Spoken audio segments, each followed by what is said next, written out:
વાત હવે રાજકોટની કરીએ કે જ્યાં દિવાનપરા સ્થિત સોની બજારમાં મોડી રાત્રે આગ લાગવાની ઘટના બની છે। આગની દુર્ઘટનામાં એક કારીગરનું મૃત્યુ થયું છે, અન્ય એક વ્યક્તિ ઘાયલ થયું છે। શ્રીહરિ કોમ્પ્લેક્સમાં 5મા માળે ભીષણ આગ લાગી હતી। ફાયર વિભાગે તાત્કાલિક સ્થળે પહોંચીને આગ ઉપર કાબુ મેળવી લીધો હતો। સોની કામ માટે દુકાનમાં ગેસ સિલિન્ડર હોવાથી વિકરાળ આગ લાગી હતી।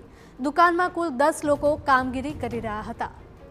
તો આગ લાગવાની જાણ થતાં જ એસીપી સહિતનો કાફલો ઘટના સ્થળે દોડી આવ્યો હતો અને તપાસ હાથ ધરી હતી।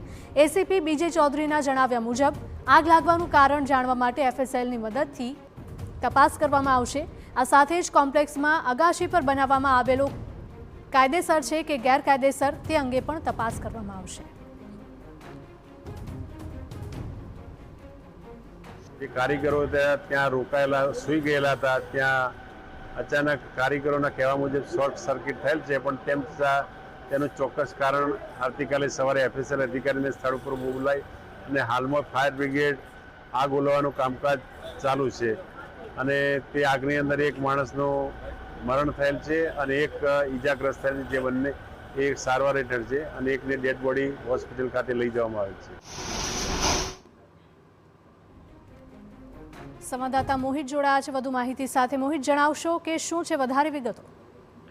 હિરલ, રાજકોટની સોની બજારમાં જે દિવાનપરા વિસ્તાર આવેલ છે તે દિવાનપરા વિસ્તારમાં મોડી રાતે આગની ઘટના છે તે બની હતી। શ્રીહરિ કોમ્પ્લેક્સમાં 5મા માળે આગની ઘટના બની હતી, જેમાં એક બંગાળી કારીગરનું મોત થયું છે, જ્યારે એક બંગાળી કારીગર છે તે ગંભીર રીતે ઈજાગ્રસ્ત છે। પ્રાથમિક રીતે જે ફાયર બ્રિગેડની તપાસમાં માહિતી સામે આવી છે કે શોર્ટ સર્કિટના કારણે આ આગ છે તે લાગી હતી। જે કારીગરો હતો તેમાંથી કેટલાક કારીગરો છે તે સૂતા હતા અને તે દરમિયાન જ આગ લાગવાને કારણે એક કારીગર છે તેનું મોત છે તે નીપજ્યું છે। સમગ્ર મામલે પોલીસે પણ તપાસ શરૂ કરી છે, સાથે સાથે રાજકોટ મહાનગરપાલિકાના ફાયર બ્રિગેડ છે તેમના દ્વારા પણ તપાસ છે તે શરૂ કરવામાં આવી છે। કોમ્પ્લેક્સની ઉપરની તરફ એક શેડ છે તે તૈયાર કરવામાં આવ્યું હતું, ત્યારે આ શેડ છે તે મંજૂરીથી તૈયાર કરવામાં આવ્યો હતો કે ગેરકાયદેસર રીતે બનાવવામાં આવ્યો હતો। આ સમગ્ર મામલે હવે તપાસ છે તેનો ધમધમાટ છે તે શરૂ કરવામાં આવ્યો છે। ફાયર બ્રિગેડ માટે સૌથી મુશ્કેલીની વાત એ હતી કે એક તરફ શોર્ટ સર્કિટના કારણે આગ લાગી અને બીજી તરફ બંગાળી કારીગરો છે તે સોનું કામ કરતા હોવાને કારણે ત્યાં ગેસના સિલિન્ડર પણ હતા અને તેને કારણે જ આગ બુઝાવવામાં પણ થોડો સમય લાગ્યો હતો। જી બિલકુલ મોહિત, માહિતી બદલ આપનો આભાર।